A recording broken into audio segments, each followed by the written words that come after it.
चतुर्थ पाठ सदैव पुरतो निदेहि चरणम, हमेशा आगे कदम बढ़ाओ। पाठ परिचय। श्रीधर भास्कर वर्णेकर के द्वारा विरचित प्रस्तुत गीत में चुनौतियों को स्वीकार करते हुए आगे कदम रखने का आह्वान किया गया है। इसके प्रेरणता राष्ट्रवादी कवि हैं और इस गीत के द्वारा उन्होंने जागरण तथा कर्मठता का संदेश दिया है।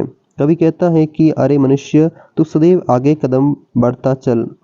तुम्हारे मार्ग में अनेक कठिनाइयां आएंगी, साधनों का अभाव होगा, मार्ग में तीक्ष्ण पत्थर होंगे, तुम्हारे चारों ओर हिंसक पशु होंगे, किंतु सभी विघ्नों को पार करके तुम निरंतर आगे बढ़ते रहो। भय को त्याग कर तुम सदैव राष्ट्र से प्रेम करो। अपने लक्ष्य कर्तव्य का चिंतन करते हुए आगे बढ़ो।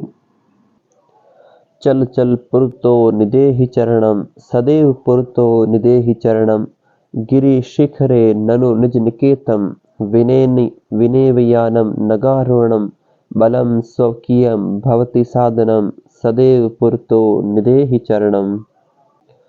हिंदी भावार्थ। कवि निरंतर आगे बढ़ने की प्रेरणा देता हुआ कहता है कि चलो चलो आगे पैर रखो, हमेशा आगे ही कदम रखो। निश्चय ही पर्वत की चोटी पर अपना निवास है, इसलिए वाहन के बिना ही पर्वत पर चढ़ना है। अपना बल ही साधन होता है, इसलिए हमेशा आगे ही पैर रखो, अर्थात आगे कदम बढ़ाओ। पथि पाषाण विषम प्रखर, हिंसा पश भरितो घोरा, सुदुष्कर खलु यद्यपि गमनम, सदैव पुरतो निदेहि चरणम। हिंदी भावार्थ। कवि जीवन में कठिनाइयों से न घबराकर आगे बढ़ने की प्रेरणा देता हुआ कहता है कि मार्ग में तीक्ष्ण एवं असामान्य अर्थात उबड़ खाबड़ पत्थर हैं और चारों ओर भयानक हिंसक पशु हैं। यद्यपि मार्ग में चलना निश्चय ही अत्यंत कठिन कार्य है, फिर भी हमेशा आगे कदम रखो, अर्थात जीवन में निरंतर आगे बढ़ते रहो। जही ही भीति भज भज शक्तिम, विदेहि राष्ट्रे तथा अनुरक्तिम, कुरु कुरु सतत ध्येय स्मरणम, सदैव पुरतो निदेहि चरणम। हिंदी भावार्थ।